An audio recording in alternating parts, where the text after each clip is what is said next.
Salut la team Bonheur City, j'espère que reconnu Kaino, moi ça va vraiment.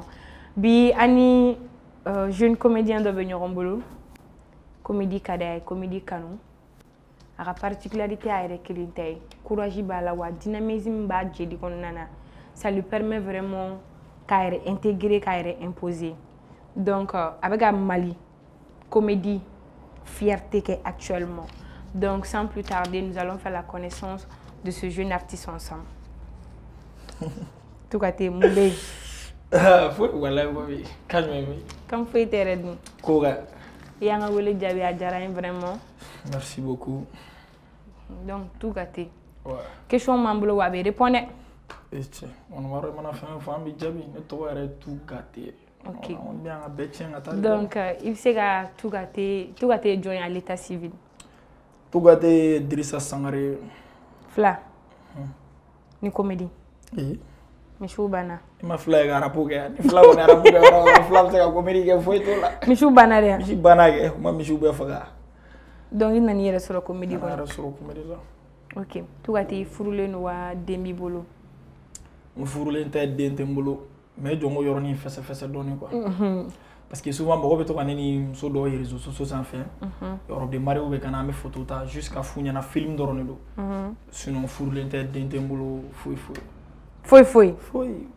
Il faut que on aille revêter. Et voilà ne beto ko di. Eh mamie, on se connaît ça, fouille ti bolo to na fin ten raboloté. Ay anga den.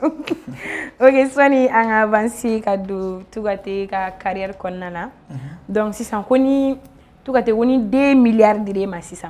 Et si tu deviens invisible, disons, pendant 24 heures, et que tu as vu que tu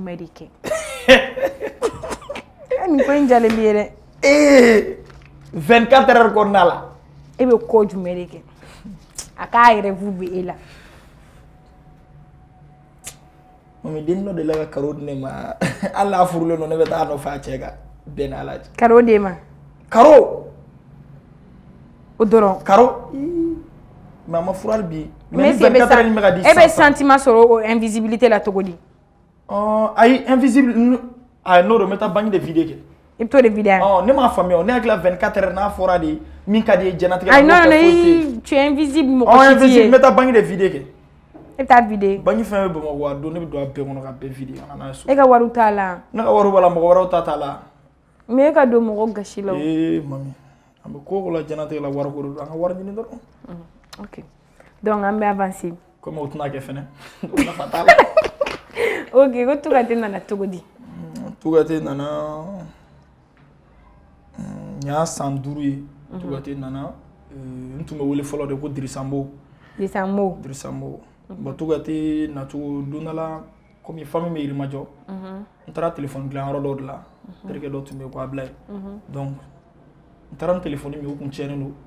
Don nana ntara na ka ko gla don nana wa ka téléphone dia. Kombo la yo fana boraka bingachi. Donc yor la do ko métier mon gars, tout gâté flemme. Ada to go be la. Donc era de bechenige. Era de bechenige rien mami. OK. Donc ça, il donne la comédie qu'on ça fait combien d'années actuellement? Il donne la comédie qu'on a entre 8e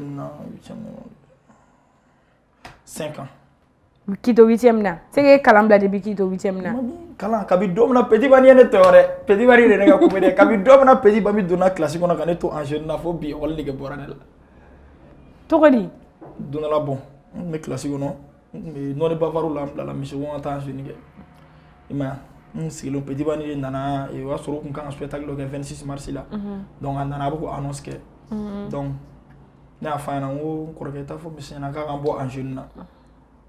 A fo mission ne boala bon a boto o longo kaka numéro 7 a ka numéro 7 donc ne fana ka numéro ta ka wele ka fa na comédie kadni tout ne do reflen. Mais est-ce que edunto e a fait watimna so comédie atube est là?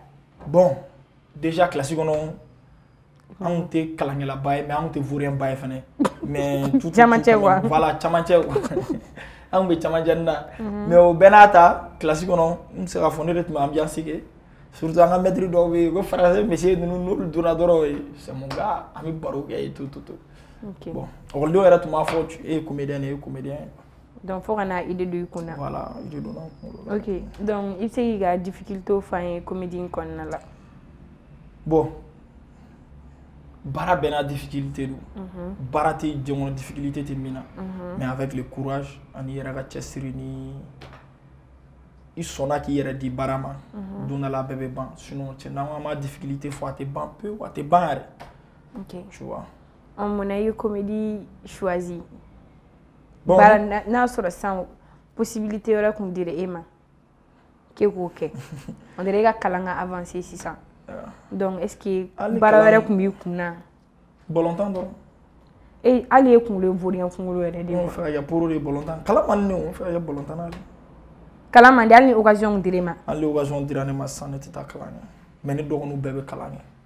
Parce que là sans ne b'a dɔn kalan a nafa bɛ yen mais n tɛna taa n ka wari don école la quoi. Ko n bɛna kalan kɛ parce que n b'a dɔn n filɛ niveau min na sisan n tɛna se k'a kɛ. Avec les voyages, tournages, i tɛ sunɔgɔ joona i bɛ bɔ i bɛ don tan i tɛ se ka t'i sigi classe kɔnɔ k'i tila k'i concentrer quoi. Depuis 8e kalan tɛ don i kunna sisan de kalan bɛna don wa? OK. I bɛ se ka nin baara in a méfaits quoi? Méfaits min mami? Ko français waga. Kamu? Ka français waga i b'o fermer ko méfaits ne bɛ mun d'o la? On dirait à inconvénient. Bon, inconvénient caman b'a la. Déjà mɔgɔ dɔw t'i bonya, n tɛna se k'a fɔ mɔgɔ bɛɛ mais mɔgɔ dɔw t'i bonya. Souvent yɛrɛ i bɛ appel dɔw sɔrɔ dɔrɔn tigi b'i wele. Allo Tugaté, i tɛ cɛtiribɔla dɛ, i bilakoro ta ka na yɛlɛ dɛ. A bɛɛ ni Ala cɛ i b'o appel sɔrɔ. Wallahi bilahi. A baden.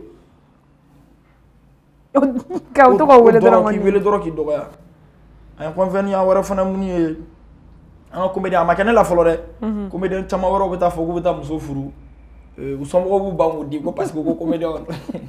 Bon alors que comédien tɛ mɔgɔ lankolon ye. Mɔgɔ de bɛ se k'i yɛrɛ kɛ mɔgɔ lankolon ye.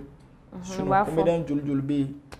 En plus fɛnɛ dɔw yɛrɛ ɲumanna ko a mot ka gɛlɛn quoi. A fɔli yɛrɛ caman ye ne da kɔnɔ. Donc je laisse tomber. OK. Jumɛn bɛ e inspiré n'i b'i ka baara kɔnɔna la? Ni ne sera ka sunɔgɔ ka fa dɔrɔn ne bɛ inspiré. K'i da ka sunɔgɔ ka fa? Da ka sunɔgɔ ka fa dɔrɔn a banna. Ni ne sunɔgɔra ka fa ka téléphone ta dɔrɔn connexion kɛ dɔrɔn ka to fɛnw lagɛli la walima fɛnw lamɛnni la dɔrɔn ne bɛ inspiré. OK. Mais est-ce que e ka rêve de ye ka to nin métier in kɔnɔ fo ka taa min kɛ? Bon. Ala de b'o latigɛ. Ni ne ko sisan n ka di n ye bi ko ka to comédien la o fo ka taa diɲɛ wuli ne dun b'a dɔn sisan ne ye 20 milliards de francs CFA sɔrɔ foyi tɛ ne to comédien la. An yɛrɛ kun ka question dɔ kun b'o kan ni 20 milliards dir'i ma est-ce que i bɛ comédie bila pewu? Ka 20 milliards ne ma ne ka sigi comédie la. K'an sigi dɔ k'a fɔ ni cɛ a bɛ se comédie la ko nin ye dangadenba de k'an sigi k'o tɔw lamɛn bilen yan. Non, ça c'est fini. Mais si la comédie t'es passion et boulot. Passion do mais 20 milliards est-ce que des milliards do? Et t'as donc on l'a bien fait wallahi billahi 20 milliards ne tigɛ kɔnɔ. 20 milliards sans me villa ɲɛnama ba kelen jɔ. Hein? Cɛkɔrɔba ni musokɔrɔba m'o bila ka villa ba kelen fana jɔ Mali la ka taa kelen jɔ Côte d'Ivoire. Hein? Ka entreprise dɔw créer k'an muso furu an ka to ka jɛgɛ ni logo dun fo ka taa sa. Foyi wɛrɛ tɛ bilen. Wɛrɛ la a banna. OK, i ni comédien tɔw ka relation cogo di? Bon ni comédien bɛɛ ka di. Bɛɛ ka di. I ni Kilaba ka aw tun bɛ ko min na aw ka page sanfɛ? Non Kilaba an kɔrɔkɛ de don an ka di.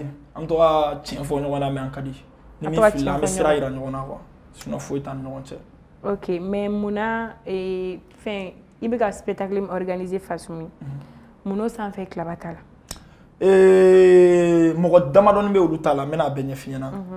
Spectacle la n ye Kilaba wele ça va kɔrɔkan jumɛn bɛ yen n ko le 20 mars an bɛ fɛ ka spectacle kɛ façon ye n filɛ ka Kilaba wele cogo min na ni comédien bɛɛ de wele ten a bɛ se ka kɛ fɛnɛ n ɲinɛna ka dɔw wele parce que mɔgɔ kelen hakili kelen mɔgɔ fila hakili fila ne ɲinɛna ka fɛn fɛn wele ne ka spectacle tɛ an bɛ ka jɛ k'a kɛ cɛkɔrɔba ye k'a dɛmɛ a ye min kɛ faso ye an bɛ k'a kɛ a ye o de kama n y'a wele n ko ça va ko kan dɔɔni.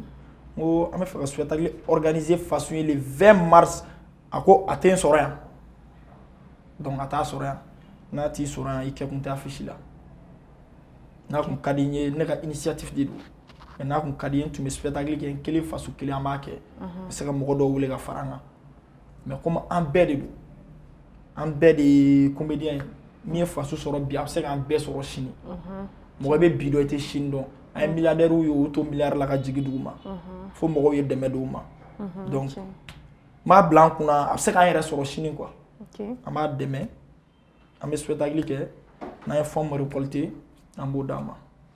Ok. Corona donna artiste bɛ gasi la an bɛ se k'a fɔ ten. C'est vrai. Mais est-ce que e sera k'a moment vécu? Ne y'a vécu dɛ. E y'i diya? Bon. Alhamdoulilah. N y'a vécu. Ok.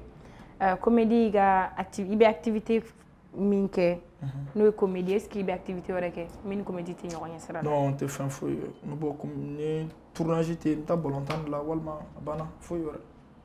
Ok. Donc si toi n'a sɔrɔ e tun tɛ comédien i y'a fɔ cogo min na e tun ka rêve ka kɛ balontanna n'i tun ma kɛ balontanna fana e tun ka rêve ye jumɛn?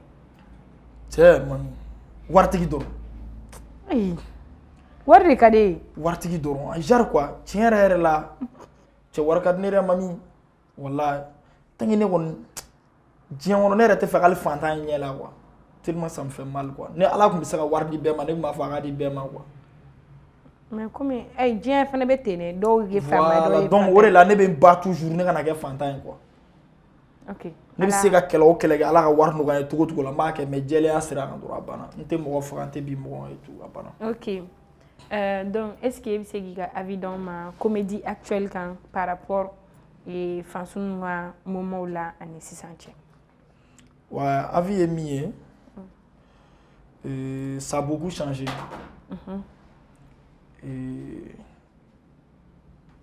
Évolution donna la sisan an bɛ se ka ko caman kɛ fɔlɔ faso ninnu ka olu tun bɛ filmiw de kɛ kosɛbɛ ka caya mais sisan an bɛ comédiew kɛ wa olu fana tun bɛ film kɛ ka mɔgɔw layɛlɛ mais an bɛ gag vidéo de kɛ en plus an bɛ filmiw fana kɛ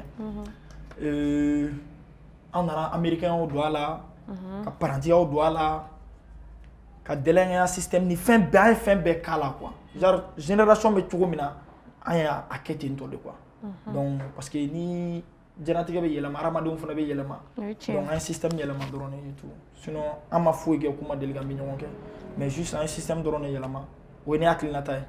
Ok. Ko waati min na e tun bɛ ekɔli la u tun b'i wele ko Sitani. Sitanɛ. Voilà Sitani. O mun de la? Mais mɔgɔ min question posée n b'a dɔn. Mun na? Bon tiɲɛ yɛrɛ la k'an to ekɔli la kɛlɛ de tun ka di ne ye trop kɛlɛ de tun ka di ne yɛrɛ jeli ye ne kɛra comédien o de ne sauvé sinon kɛlɛ de ka di ne jeli ye diɲɛlatigɛ la kɛlɛ ka di ne yɛrɛ mami wa ne bɛ se kɛlɛ la ne kɛlɛ kɛ ka kɛlɛ kɛ dɔrɔn kɛlɛ dɔrɔn de tun ka di ne walahi an k'a cɛ dɔrɔn quoi i mana kɛ diɲɛ mɔgɔ mɔgɔ ne ko an k'a cɛ. I ma bɛn n'i bɛnbaga de ye. Cɛ mami an cira koyi. I ma bɛn hali sa de sa tɔn dɔ y'i ci. Jɔn e fɛ ka jɔn fɔ. K'i da jeli la walayi fɛn min tɛ kɛlɛ kɛ bilen. An y'o dabila an tɛ mɔgɔ sisan mɔgɔw b'an wele k'an nɛni yɛrɛ hali an tɛ kuma an tɛ réagi circulation na mɔgɔw b'a fɔ bo yɛrɛ kirikɛ dɔ b'i nɛni kuma jugu yɛrɛ mais an tɛ réagi sisan parce que ala y'an bɔ mɔni dɔ kɔnɔ ni i kɛra jama ka référence ye donc ko dɔw bɛ i bolo dabila quoi. O ye tiɲɛ. Voilà. Ok. Ko munna i ye comédie daminɛ ni Aïcha ye munna i y'a dabila n'a ye? Bon je pense que n y'o fɔ plateau caman kan. I b'a fɔ nin kan? Ni Aïcha tun bɛ comédie kɛ an tun bɛ groupe dɔ la tɛna groupe tɔgɔ fɔ an tun bɛ groupe la an tun bɛ comédie kɛ ɲɔgɔn fɛ kɛlɛ sababu nana bɔ wariko de la parce que an tun bɛ cɛ dɔ de ka publicitéw kɛ n tɛna a tigi fana tɔgɔ fɔ mais mɔgɔw b'a dɔn ni Aïcha tun bɛ baara kɛ wagati min na an tun bɛ publicité minnu kɛ dɔ de tun bɛ intermédiaire la an n'o tigi cɛ donc o de tigi de tun bɛ taa wari minɛ a bɛ wari dun a bɛ taa ni dɔ ye groupe la voilà donc a bɛ wari dun a bɛ taa ni dɔ ye groupe la bon groupe la den kelenw de fana bɛ tila k'a fɔ Aïcha ɲɛna ko Aïcha ɲe tɔgɔ tɛ bɛ ka baara kɛ tɔgɔ tɛ bɛ ka mobile sɔrɔ k'i to a bɛ ka avion voyage kɛ a bɛ ka kɛ tan donc i ma ye u nana kɔnɔna surugu fo ka n'a kɛ a nana fɔ ne yɛrɛ ɲɛna ko pour que an ka vidéo kɛ ko vidéo kelen o kelen ko 5000 ne ko ne yɛrɛ t'o sɔrɔ vidéo la n ko mais problème t'a la ko parce que ne bɛ k'ale ka wari dun tellement a fɔra an ɲɛna fana y'a fɔ an ɲɛna quoi donc fana taara cɛ fɛ yen an bɛ ka mɔgɔw ka publicité kɛ n taara fɔ an ɲɛna n ko karisa n ko bon est ce que e ni ne ni ɲɔgɔn cɛ wari di bɛ e ni ne ni ɲɔgɔn cɛ yan ko ne ma deli ka taa fɔ a ɲɛna k'a ka wari di yan k'o fɛn k'ale bɛ wari di mɔgɔ ma k'o ye nin de ye ko nin tigi de bɛ to ka na wari minɛ anw tɔgɔ la an y'o tigi fana kun sigilen mais an y'a ɲininka a ko k'ale bɛ taa ni wari ye groupe de la. Donc c'est que voilà groupe la mɔgɔw yɛrɛ de y'an yɛrɛ bila ɲɔgɔn na dɔrɔn c'est tout parce que an bɛ groupe kɔnɔ wagati min na au moment an tun ye leader ye. OK. Groupe la hali tun ye an kun bɛ spectacle min kɛ ni tun y'a ne ni Aïcha ka jama bɔ a la a tɔ tun b'a den a wagati la.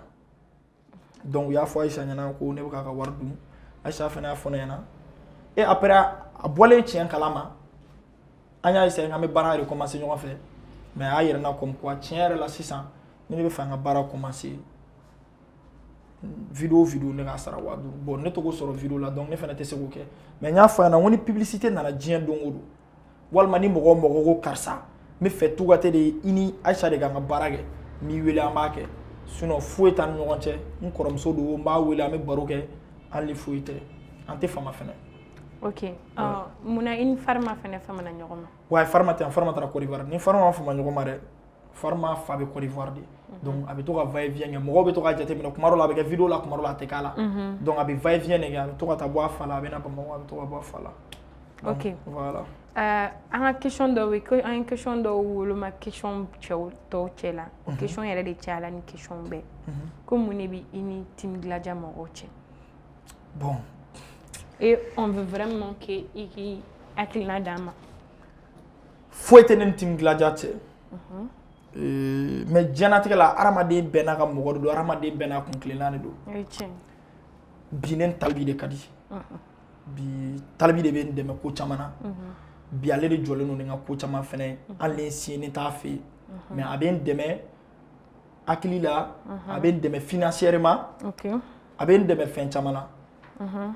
Foyi tɛ ne ni Iba cɛ Iba c'est un grand frère à moi ne ni Iba ye ɲɔgɔn dɔn Talibi ɲɛ ne ni Iba sigira ka baro kɛ ka sɔrɔ Talibi cɛ voilà sans Talibi cɛ mais diɲɛlatigɛ la mɔgɔ bɛɛ n'a kun tilenna de don ne ni e bɛ tugu ɲɔgɔn kɔ i b'a sɔrɔ n'a kun tilennaw tɛ kelen ye dɔrɔn a tɛ ɲɛ quoi i m'a ye Iba c'est un grand frère hali Cheikh Diallo nalen an ye ɲɔgɔn sɔrɔ Sheraton na an taara an ye baro kɛ Iba yɛrɛ ni a ye minɛ a ye couleur kɛ n na o y'a sɔrɔ Talibi tun bɛ yen an ye baro kɛ a ko petit courage a kɛ tan diɲɛ foyi tɛ ne ni Iba cɛ hali san ni Iba ye ne wele ko Tugatɛ n bɛ fɛ i ka na bɔ nin clip la n bɛ taa bɔ a la wa ni fana mago jɔra la don o don ko Iba n bɛ fɛ i ka nin kɛ n bɛ taa nɔfɛ n b'a k'a ye donc foyi t'aw ni ɲɔgɔn cɛ juste n tɛ se ka to ni Talibi ka di don o don fana ka taa Iba fɛ yen walima don o don ka taa Gaspi fɛ yen n tɛ se k'o kɛ quoi ni hadamadenw kɛ i ye escroc de walima i ye kalabanci ye parce que n'i taara ni diɲɛ fɛn fɛn fɔra e de bɛ va et vient o bɛɛ ni ɲɔgɔn cɛ mais foyi t'an ni ɲɔgɔn cɛ diɲɛ foyi tɛ ne ni Mali rappeur foyi cɛ bonya de b'an ni ɲɔgɔn cɛ n'an ye ɲɔgɔn yɔrɔ o yɔrɔ la n bɛ t'i fo ni Iba bɛ ɲɔgɔn ye boîte kɔnɔ n b'a fo n'an ye ɲɔgɔn ye fan o fan n b'a fo. OK i ni Talibi ka relation nana cogo di. Bon n'a ka relation nana après a ka mariage taara a ka kɔɲɔso la an ye ɲɔgɔn sɔrɔ yen nɔ san'o cɛ avant an delila ka ɲɔgɔn ye mais mariage de y'a tɔn sinsin an taara an ye baro kɛ et après sisan an ka quartier filɛ i bɛ pont tigɛ dɔrɔn i bɛ s'ale fɛ yen i bɛ se ne fɛ yen donc an bɛ to ka ɲɔgɔn wele ne bɛ taa fɛ yen an bɛ baro kɛ et puis tout donc a bɛ k'an dɛmɛ sira caman kan n ka carrière yɛrɛ kɔnɔna la n b'a fɔ k'a waleɲuman dɔn c'est grâce à lui aujourd'hui n bɛ ka se ka ko caman ɲɛnabɔ n yɛrɛ ye voilà. OK donc Team Gladia mɔgɔw a ka question ko k'a fɔ a ye ko foyi tɛ ne ni Iba cɛ Iba ye ne kɔrɔkɛ de foyi t'an ni ɲɔgɔn cɛ wa fɛn tɛ na tɛmɛ an ni ɲɔgɔn cɛ. Ni mɔgɔw kun tilenna tɛ kelen ye voilà aw tɛ se ka yala ɲɔgɔn fɛ donc cela ne veut pas dire que ani artiste tɔw fana ka na collaborer ko parce que Iba n'olu olu man di donc j'espère que a ye kuma faamuya. OK donc i bɛ se ka i ni Palmer ka réel problème fɔ an ye parce que dɔw ko Tugatɛ yɛrɛ de ka a bɛ fɛ ka buzz kɛ n'o ye dɛ a bɛ fɛ k'a yɛrɛ bɔ de parce que a ɲɛ b'a la sisan Palmer bɔlen don donc voilà.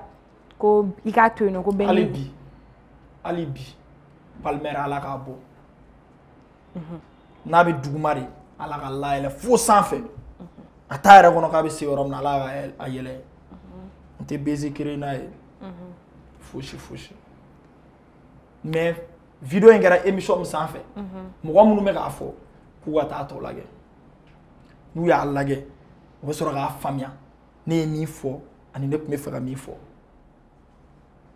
n tɛna don détail wɛrɛ la k'a fɔ n bɛ foyi fɔ mais u ka taa vidéo tɔ lajɛ dɔrɔn n'u taara a bɛɛ lajɛ o sɔrɔ k'a dɔn sinon mɔgɔ fɛn fɛn y'a vidéo lajɛ n'i taara YouTube yɛrɛ sanfɛ i tɛ taa sɔrɔ mɔgɔ tugatɛ de nin ye nɔ a commentaire kɔrɔ nin t'a la o donc mɔgɔ minnu b'a lajɛ u ka taa lajɛ dɔrɔn a banna.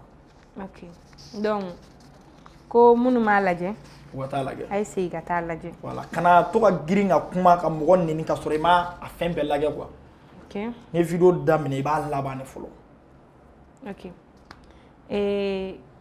munna k'i ka vidéo la u tɛ an tɛ comédien ni comédienne tɔ ye mais i ni mɔgɔ wɛrɛw on dirait minnu ma comédie kalan kɛ u tɛ comédie dɔn i b'u ta k'u don i ka vidéo la. ne yɛrɛ ma comédie kalan kɛ o e ɲɛ bɛ Mali jɔn na artiste jɔn na ko min bɛ bi e bɛ ka bɛɛ sɔnnen don Kante min ko y'an ka wura ye o ma comédie kalan kɛ Petit Guima m'a kɛ Yaro m'a kɛ Klaba m'a kɛ ne m'a kɛ Bamodi m'a kɛ juste an taw ye don naturel de Ala ka dɔn dɔrɔn an bɛ ka kɛ n'o de ye. Ok voilà mais Togote yɛrɛ e ye comédien de wa e ye humoriste de. je suis comédien humoriste parce que ne bɛ micro minɛ ne kelen bɛ jama layɛlɛ. E k'an layɛlɛ tan. non an ka ca o. an layɛlɛ. mɔgɔ de f'i ɲɛna n ko comédien ka ca dɛ mais humoriste ma ca dɛ comédien ka ca mais humoriste ma ca. ok mais an layɛlɛ kɛ. non a taa n ka YouTube sanfɛ comme a bɛ ayi an tɛ taa t'o lajɛ k'aw layɛlɛ les 20 an ka ɲɔgɔn sɔrɔ palais de la culture la Fasun dɛmɛ ni spectacle la o fana b'a fɔ n bɛ 1 heure kɛ n bɛ humour kɛ. ok ko munna i ka vidéo la musomaninw ka ca a la. jɛnatigɛ yɛrɛ ko bɛɛ musoko de ni musoko tɛ foyi ma ɲi est-ce que bɛ k'a faamuya musow de ka di an ka maliyɛn cɛw ye c'est vrai an bɛ conseil caman k'a la surtout an ka faransikan ninnu an ka faransikan ninnu wa u bɛ tile kɛ message i tɛ nin ka numéro d'i ma n ka numéro t'i ma koyi i b'o nin ka di n ye an bɛ fɛ k'a furu i tɛ mɔgɔ min dɔn u b'u ka wari ci ka na u bɛ sɔrɔ k'u ka wari kasara aw b'aw ka wari ci ka na u bɛ sɔrɔ k'o d'an ɲɔgɔnna dɔw ma an bɛ taa ja aw bolo wari la a y'a jateminɛ dɛ a y'a to n'aw sera yan nɔ a ye n'a ka muso furu a ka taa n'a ye walima n'a y'a furu a banna mais n'a ko n'a ye fɛn fɛn ye vidéo la walima fɛn u ma ɲi dɛ n b'aw ladi u ma ɲi wari dun mansinuw don ayiwa. ok ko munna pub ka ca i ka comédie la i yɛrɛ dɛsɛlen don ka comédie kɛ pub bolo. an bɛ pub an b'a kɛ koyi n bɛ pub kɛ dɛ walayi juste n bɛ fɛn dɔ de fɔ maliyɛnw ɲɛna u k'a faamuya an filɛ yɔrɔ min na sisan dɔw yɛrɛ n bɛ se k'a fɔ comédien damadɔni bɛ yen an bɛ se ka spectacle 6 7 4 labɛn san kɔnɔ palais ni babɛnbaw ni fɛnw na comédien dɔw bɛ yen olu bɛ san ye hali u tɛ spectacle kelen kɛ ni publicité tɛ u tɛ se ka balo an bɛ ka vidéo kɛ aw minnu ye aw ta anw sara an kɔni b'aw la nisɔndiya mais est ce que n'a fɔra an ka vidéo bɛ million de vues mun kɛ ko n'i ye vidéo kelen o kelen lajɛ k'i ka dɛrɛmɛ kelen d'a ma walahi an tɛ mɔgɔ si ka pub kɛ an bɛ balo mɔgɔ si ka pub an tɛ balo an bɛ balo quoi mais n'a ma ɲɛ ko publicité de b'a to an bɛ dɔɔni sɔrɔ aw fana k'aw ɲɛ pɔn yɔrɔnin kunna sa a k'a to an fana ka balo sa an ye denbayatigiw de an ɲɛ b'an denbayatigi denbayatigi i kɛra o ye sisan a y'an denbayatigiw ye hali muso ni den t'i bolo mais i bɛ se ka kɛ denbayatigi ye voilà. ok an y'a mɛn i ka film a tɔgɔ bɛ taa film kɔnɔ. Le mari de madame. Rion Plus la i y'a concept bɔ min a ko a procédure kɛra cogo di k'a lase Rion Plus ma. bon tout d'abord film ye n terikɛ de ta ye n'o ye MK ye Légende Mali genre ale de bɛ ne ka vidéo bɛɛ kɛ a bɛ fɛn bɛɛ kɛ moi je suis né acteur de a la mais donc an kɔni y'a baara kɛ ale de y'a procédure tɔw bɛɛ suit dɔrɔn et puis an kɛra premier ye Mali kunna wolo farafinna jamana caman la hali n'a ma ɲɛ ko ne de y'a acteur ye donc ne de yelen don sinon producteur ni fɛn ninnu olu bɛ caméra kɔfɛ dɔrɔn ani sɛbɛnni na mais anw de yelen don donc grâce à lui an ye baaraw kɛ et voilà an kɛra premier ye Afrique bɛɛ. wari b'a la. mami ma ye tɛ ne ɲɛ da san ye cogo la sisan. bɔrɔn b'i kan. hali n'i ye ne fo sisan ne bɛ wari d'i ma. ok Togote ça va. ka joli ka di ye sisan. 5000 dɔrɔn di yan. mami cɛ o fana ka ca i ma dɛ mami. Banakura ka go ni 5000 non tɛ se k'o di. aw cayalen 1000 150 pɔnba n'a b'aw ka yɔrɔ kɛrɛfɛ ka ban. aw b'aw comporter n'o ye n tɛ se ka 5000. a kɛ ne tɛ kuma. n'o di Nation Black bɛ jiginna dɛ. an k'ale cɛ in tɔgɔ bila ale man ɲi. munna ko jusqu'à présent i ka groupe kɔrɔ kɔfɛ i ma groupe wɛrɛ intégré. Bon ka di ka groupe intégré mais groupe na a ko de ka ca. OK. Groupe ko ka ca. Sinon 100 ne filɛ yɔrɔ min na sisan ni ne groupe ɲɛnama sɔrɔ walima ka mɔgɔ 4 mɔgɔ 3 sɔrɔ ka fara n kan. Ah kɔrɔ Kante an b'an kɔ da ɲɔgɔn kaw la dɛ. Jɔnni fɔlɔ? Kante. E b'i kɔ don la? A bɛ ni Ala cɛ. Genre tɛ ka mɔgɔ de sɔrɔ ka fara n kan. Ce qui peut bien jouer avec moi. Jo, halisa baara kɛ. Ayi o tɛ. Yɛrɛ ɲuman kɔrɔ Kante ka inspiration. Mɔgɔ de fɔ a ɲɛna a ka inspiration man ɲi cogo min na an b'i kɔ de. An b'a kɔ de an t'a kɛlɛ juguya la a bɛ ka baara min kɛ a yɛrɛ o de fɔ a ɲɛna. Donc n'a talonna dɔrɔn. Non a b'a pan. N'a talon dɔrɔn an b'an pan. N y'a fɔ a ɲɛna o m'a fɔ a ye don o don. O kɔrɔ an b'i kɔ dɛ mais n'i ye mɔgɔ équipe sɔrɔ. Kante il est très bien. Il est le numéro 1. En plus mɔgɔ minnu b'a kɔ fɛnɛ u ka ɲi. OK. Bon ne bɛ se k'a fɔ je suis un peu bien. Un peu bien. Ils sont très mal pas bien. Et les autres ne sont pas bien. Bon, on se débrouille avec. OK. Tu vois, ouais. OK. Donc, on va passer au spectacle là directement. Donc, et spectacle est le 20 mars. Le 20 mars. Avec Amy. Palais de la culture là. Palais de la culture là.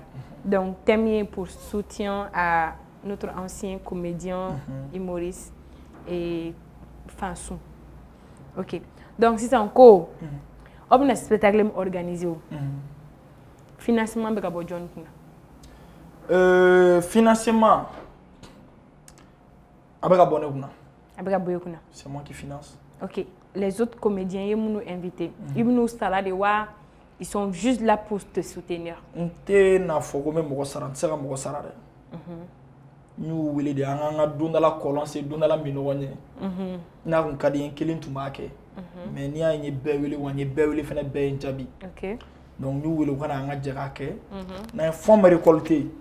Un watane soro. Un 1 million de soro. Un 100 millions de soro. Un 2 millions de soro. Nous avons fait soro. Nous avons belle façon. Donc, nous avons famille. Spectacle de banderon. Wari in bɛɛ bɛ taa hali passé ti di mɔgɔ ma k'a bɛɛ ta ka di Fansou ma. Ti di mɔgɔ si ma parce que bi alhamdulilayi an bɛɛ bɛ se ka face bɔ an yɛrɛ. Mobili kelen kelen ni fila fila ni saba saba bɛ cɛw cɛ bolo u tɛ se k'a fɔ k'u tɛ se ka passe b'u yɛrɛ o. O ye tiɲɛ ye. Donc n y'a f'u ɲɛna a diyar'u fɛnɛ u y'a fɔ k'a diyar'u ye ko ne teliyara olu ma de ko sinon k'olu yɛrɛ fɛnɛ tun bɛ n'a kɛ. Donc an ka jɛ an ka bolo fara ɲɔgɔn kan an ka kɛ. Donc n'a kɛdon fɛnɛ sera ni mɔgɔ min awɔ daminɛ n'a kɛdon fɛnɛ sera n'a m'i ye problème t'a la hali ka banni kɛ kɛlɛ kan an tɛ taa an jɔ. Ne kɔni tɛ taa. OK. N'an y'a jateminɛ munna an ka ancien comédien ni ancien comédienne ninnu u caman bɛ yen nɔ u bɛ difficulté la. Donc mun de bɛ k'o kɛ précisément? Bon difficulté Ala ka latigɛ don kuma dɔw la bana dɔw bɛ hadamaden sɔrɔ hali wari tɛ se k'a furakɛ. Dɔw fɛnɛ ta bɛ yen i b'a dɔn fɛn mana kɛ cogo o cogo la groupe mana kɛ cogo o cogo la leader b'a la dugumamɔgɔ b'a la. Mais olu ka temps na an bɛ se k'a fɔ u ma wari sɔrɔ parce que wagati Fansou yɛrɛ ɲuman na ko kabala k'ale da ale ma deli ka 40,000 sɔrɔ kasi la. Ale ni sangaba in bɛɛ kɛ ale ma deli ka 40,000 sɔrɔ kasi la. Ne yɛrɛ dun filɛ kuma dɔ la ni 40,000 de ma kasi la i yɛrɛ b'a dɔn ne tɛ taa. Bon temps ma kɛ kelen mais olu fana ka waati la u ka waati la n'o y'a sɔrɔ u tun bɛ 600 de sɔrɔ kasi i b'a sɔrɔ barika tun b'o 600 fana la. Fili bɛ se ka mɔgɔ caman sɔrɔ. Degun bɛ se ka mɔgɔ caman sɔrɔ. Donc o yɔrɔ la n bɛ message lancer jeunes ma. Mes frères an b'an ka don la bi an bɛ dɔɔni dɔɔni sɔrɔ. An ka sow jɔ. An ka projet créer. Ne t'a fɔ yɛrɛ ko ne ye so jɔ walima ne bɛ ka projet créer foyi tɛ ne bolo mais an k'a kɛ. An ka sini ɲɛsigi. Bi an kana sɔrɔ k'a bɛɛ dun bi quoi. Sinon ne yɛrɛ bɛ ja kɛ aw bɛɛ bɛ ja kɛ mais an k'an to ja fɛ an ka dɔ bila kɛrɛfɛ o de ye sini ɲɛsigi ye. OK. Donc sisan i bɛ se ka kuma spectacle kan don date et heure tickets. Le spectacle c'est le 20 mars. OK. Palais de la culture à partir de 20h. Rentrée 600 400 de. An y'a dabɔ 600 400 de kama walasa bɛɛ ka se ka na. N'a kun ka d'an ye n bɛ se ka Fansou tigɛ minɛ bi. Jamana in waritigi caman bɛ yen n bɛ caman dɔn n bɛ taa f'u ɲɛna n ko an bɛ fɛ k'an dɛmɛ a ka cɛkɔrɔba dɛmɛ hali bɛɛ 40,000 40,000 50,000 d'an ma o ye wariba ye mais y'a décidé comme Aïra comme a k'a famane no scène ma donc an bɛna n'a ye scène sanfɛ a bɛ se ka min kɛ a k'o kɛ donc mɔgɔw y'a dɛmɛ mais u nana ka spectacle de lajɛ n'a ye wari fɛn fɛn sɔrɔ o la sisan o y'a wasi ye a sɛgɛnna k'o sɔrɔ voilà donc an bɛ malien o malien bɛ yen i bɛ Mali la i bɛ France i bɛ États-Unis i bɛ jamana o jamana la a ka d'an ye bɛɛ ka jɛ ka tigɛ kelen fila san walasa an ka se ka cɛkɔrɔba in dɛmɛ parce que dɔw yɛrɛ ne wele ko karisa ka d'an ye ka cɛkɔrɔba dɛmɛ mais an ye ekɔliden wari ɲɛnama t'an bolo est ce que ni 2000 ci a ma a b'a minɛ yan i ka 2000 ci cogo opportunité o de filɛ nin na spectacle la hali mana an bɛna numéro d'aw ma 2000 in san i b'a c'u ma i ka tige an bɛ taa d'i ma f'aw ka so aw kana bouger yɛrɛ maa si kana bouger an kɛlen don k'a bɛɛ sigi sen kan k'a bɛɛ labɛn i ka tige bɛ taa d'i ma f'i ka so i dan ka réservation kɛ dɔrɔn ka tige san i ka tige bɛ taa d'i ma f'i ka so i bɛ se k'i balimaw bila ka n'a lajɛ. Ok. Voilà. Ko e yɛrɛ to ka ten ne y'i jɔ dubalen kɔrɔ sisan k'i pari k'i bila i ka sukodenya yɛrɛ la e to ka mun de fɔ de. Waliden ɲumani. Cɛman min ne cɛ ka jugu koyi mais a yɔrɔ ne ka cɛ juguya yɛrɛ de ka beauté ya. Wallahi cɛ kuma dɔ ne bɛ n yɛrɛ lajɛ quoi ka dubare lajɛ o ala cɛ ni ne cɛ ya dɔɔni cɛ o kun bɛ sɔn ka diya n ye koyi. Mami e k'i miiri ne kun cɛ ka ɲi mami. E ni ala cɛ ne kun bɛ ka appel ta. E ni ɲɔgɔnna baden aw kun bɛ sigi k'an wele n t'a ta wallahi mais komi cɛ ka jugu an bɛ se ka ɲɔgɔn arranger an bɛ bɛn a la cogo dɔ la i ma. An tɛ mɔgɔ cɛ jugu fɛ. I ka joueur préféré jɔn ye? Joueur préféré malien joueur. N ka joueur préféré olu de ye fɔlɔ. Parce que malien do u bɛ ka faso kunna wolo u bɛ k'u se kɛ faso ye u bɛ k'u se kɛ malien artistes ye u bɛ k'u se k'u somɔgɔw u bɛ k'u seko kɛ jamana wɛrɛ mɔgɔw ye voilà mais n ka préféré balontan sira kan préféré bɛ yen dɛ n ka préféré yɛrɛ ale de don Messi. Wala ni Barça cira ne bɛ kasi de Barça ka ne i b'a dɔn ne Barça fɛ ne ye Nation Black tun bɛ k'i photo dɔ publier o donc ko in kun jɛlen don i kan dɛ Barça cilen ni Barça cira a bɛ n tɔɔrɔ k'e bɛ kɛ cogo di ni Barça cira même ni Barça cira ne bɛ taa n da de ka kasi kɛ n ka téléphone bila ne tɛ mɔgɔ si ka kasi mami ne ka taa dɔ sɔrɔ n furumuso kan ne b'o fɛ Barça ka ci mami Barça ka ne ko mami ok Barça donc sisan e ka plat préféré jumɛn plat préféré logo ani jɛgɛ walima wujula o dɔrɔn de ka di fila ok e bɛ se ka Staria concept ɲɛfɔ anw ye Staria concept de b'a la ne a fɔra e ma sisan ko star ou bien a ka fɔ mɔgɔ dɔ ma ko star mɔgɔw bɛ ka Staria ani influenceur ya ni Staria de ɲagami ɲɔgɔn na star bɛ yen n dɔnnen don o bɛ yen n'an ko k'an ka star yɛrɛ bɔ Mali kunna kun artistes ni fɛnw bɛɛ fara dɔnkilidalaw ni comédiens ni bɛɛ fara ɲɔgɔn kan est ce que an bɛ 50 bɔ wa walima 100 cayalenba bɛɛ dɛ walima artiste kɔni ka ca ni fɛn mais ni min mɔgɔ min bɛ ka photo publier dɔrɔn n'o bɛ ka to ka j'aime caman sɔrɔ dɔrɔn a bɛ f'o ma ko star i dɔnnen don mais i tɛ star ye i bɛ Staria conséquence dɔn a ka taa YouTube sanfɛ walima a ka taa Google sanfɛ a ka starw lajɛ starw bɛ min kɛ starw ye min ye a ka t'o lajɛ n'a y'o lajɛ a bɛ sɔrɔ ka dɔn k'a tɛ star ye. Ok i n'i ka fan dɔ de la ka kɛ ɲɔgɔn fɛ fan non je pense pas ma deli ka kɛ a bɛ se ka kɛ a delila ka kɛ mais je pense pas ok i b'i ka blague du jour ninnu i y'a début nana kɛ cogo di i y'a concept sɔrɔ cogo di concept n y'a sɔrɔ blague du jour in b'a ye dɛ n bɛna n ka histoire baba dɔ de fɔ mais n t'a tigi tɔgɔ fɔ quoi ka ne to jigɔrɔ j'ai kirikara ni petit bandi de mana n'a ye dɔ de nana n'a ye mais a tigi ma fɔ blague du jour quoi ne petit bandi voilà a y'a ɲɛf'i ɲɛna i b'a dɔn ne petit bandi an terikɛ dɔw bɛ ko Paupi ani Sul ani a dɔw Talabuni fana tun b'an fɛ yen petit bandi fɛ yen parce que ne tun bɛ yen nɔ de donc ko ka téléphone bɔ ko bɛɛ k'i ka go tɔgɔ di donc n'an ka go tɔgɔ di sisan ale b'a sigi a b'a fɔ ne ba an bɛ gɛrɛn de la donc i ka man de i ka numéro di mais an t'i ka man tɔgɔ f'i ye dɛ a ko k'e tɛ muso foyi fɛ diɲɛ kɔnɔ n'ale tɛ i m'a faamuya ko go ko e tɔgɔ fɔ k'a sɔrɔ go t'a dɔn mɔgɔ min don e yɛrɛ b'a dɔn infidélité ya ka ca donc go ye mɔgɔ dɛ go ye mɔgɔ wɛrɛ tɔgɔ fɔ cɛ don fo ka ne sigilen suma a bɛn ni Ala cɛ a ye n tɔɔrɔ Jaso ye kun confirmer len tɛ i b'a dɔn foyi man jugu k'a jira Mani na k'a confirmer len don k'a sɔrɔ a confirmer tɛ o de ka jugu an bɛ ɲɔgɔn ye heure bɛɛ n b'a wele a bɛ n wele fa b'a yɛrɛ lakasi nɔfɛ ja tɛ foyi yɔrɔ ko go b'a yɛrɛ lakasi Tuguti n dabila ne na tuguti boli bili tuguti bɛ ne to yen ja ne tɛ lisi la appel kɛra dɔrɔn Maniba wɛrɛ tɔgɔ fɔ ne y'a kɛ i b'a fɔ k'a ma digi na mais Mani ne ma se k'a teni ne tilala k'a sigi ka kasi cɛ mami jarabi ma ye dɛ jarabi conséquence i b'a dɔn n b'a dɔn walayi a man ɲi cɛ ko k'a tɛ kasi jarabi la manamana fɛn man jugu k'a fɔ ok donc an bɛ ne ɲininka choix de la chanter ou danser bon chanter cɛ voix kun bɛ sɔn ka kɛ voix kolon bon n tɛ se dɔn fɛnɛ la dɛ i tɛ se dɔn fɛnɛ la n tɛ se dɔn na tiɲɛ yɛrɛ la an kɔni bɛ se dɔn kelen min na o ye yanni ka i kɔmi awɔ i bɛna se o la ex joli b'i bolo tiɲɛ yɛrɛ la n t'o da dɔn dɛ parce que a bɛ kɛ caman fɛnɛ kɔnɔ ko n ye ex ye walima n tɛ ex ye walima an bɛ ɲɔgɔn fɛ an tɛ ɲɔgɔn fɛ ni mɔgɔ caman de bɛ baro kɛ walayi a cas baden de bɛ ne sɔrɔ mais ex b'i bolo si ex bɛ n bolo sani message b'e bolo k'a lase i ka ex ma a bɛna kɛ message jumɛn ma chérie tu es parti trop vite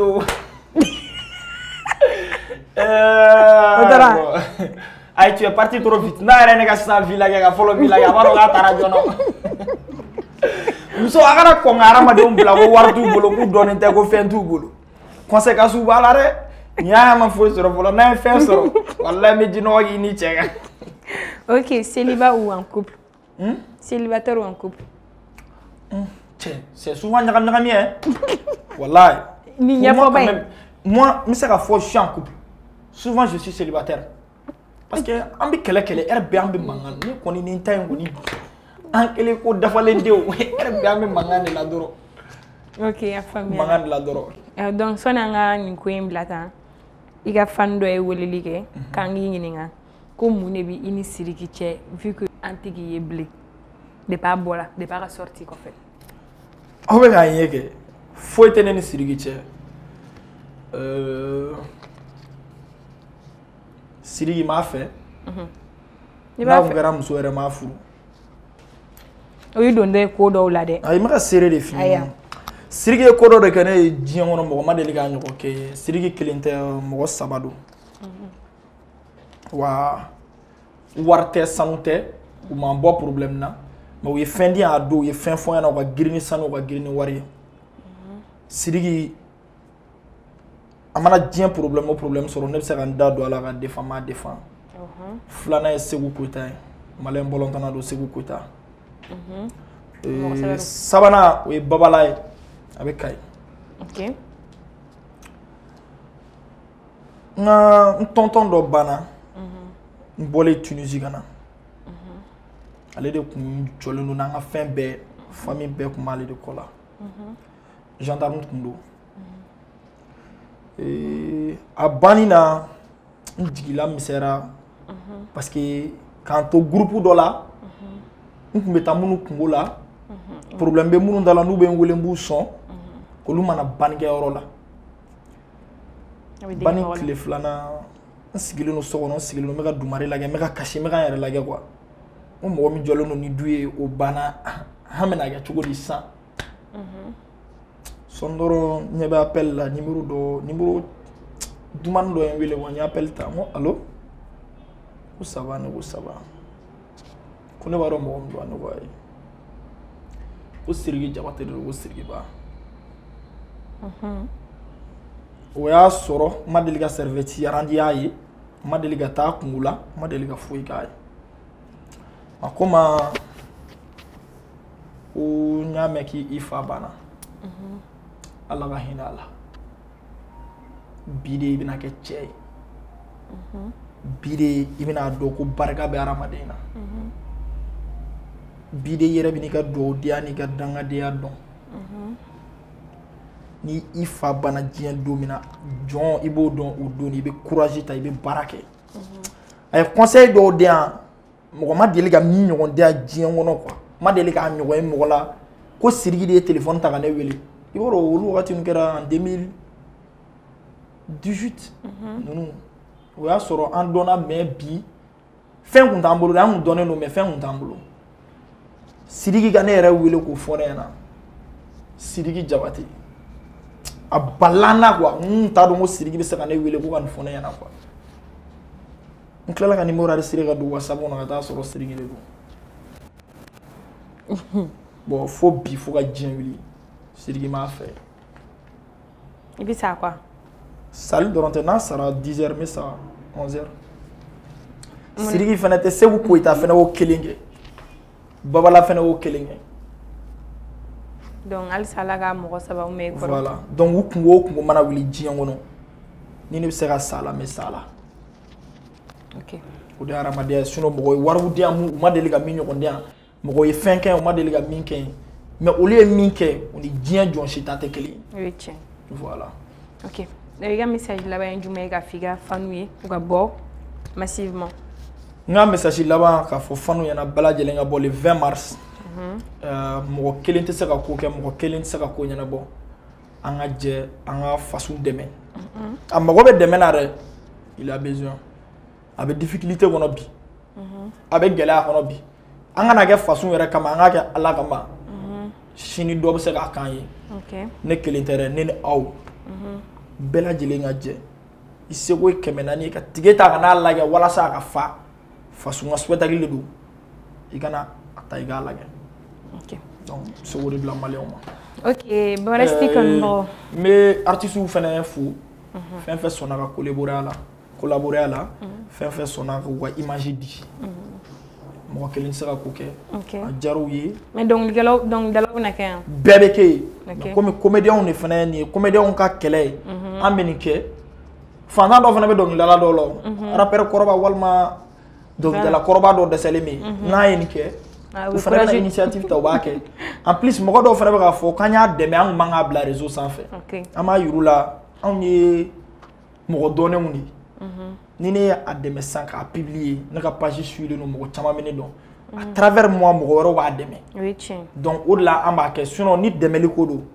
an ye dɛmɛ kɛ dɛ coronavirus 12 mɔgɔw bɛ k'u yɛrɛ ɲini artistes b'u k'u yɛrɛ ɲini wagati min na ne de ye show dilan Mali bɛɛ 1 million ka taa di giribuw ni misiriw kɔnɔ voilà ok Bonesti kanubagaw ni Tugate yɛrɛ kanubagaw ni Mali comédien bɛɛ k'a ta depuis a kɔrɔbalenw fo ka na sisan a jeunes na ko a ye bɔ le 20 mars k'u bɛna wari in bɛɛ de ta ko ka taa di faso ma a da de y'a fɔ dɛ a don an bɛ taa compter fana a ye compter tɛ faso denkɛ de bɛ kɛ da la i mana compter cogo cogo i tɛ tɛmɛ parce que ne y'o de fɔ a yɛrɛ ɲɛna ko non ko ayi ne ko ne t'o la dɛ Malien ne bɛ Malien ka kuma dɔn quoi ne dun banna sisan surtout kabi kelen wari bɛ n bolo dɛ a b'a ma se wari bɛ n bolo n ye contrat ɲɛnamaw signé sisan et puis wari bɛ n bolo nin tɛmɛnen kɔfɛ dɔrɔn ne kɛlen ka avion ta ka taa n da dugu dɔ walima ka mobili kura san walima ka fɛn dɔ dɔn an y'a dɔn a tun bɛ fɛ ka cɛkɔrɔba ka wari de dun Malien ma ok donc wari in bɛɛ bɛna ta ka di faso de ma k'a dɛmɛ k'a ye mɔgɔ minnu fana bɛ fɛ ka dɛmɛ don a la u bɛ se ka dɛmɛ don a la mais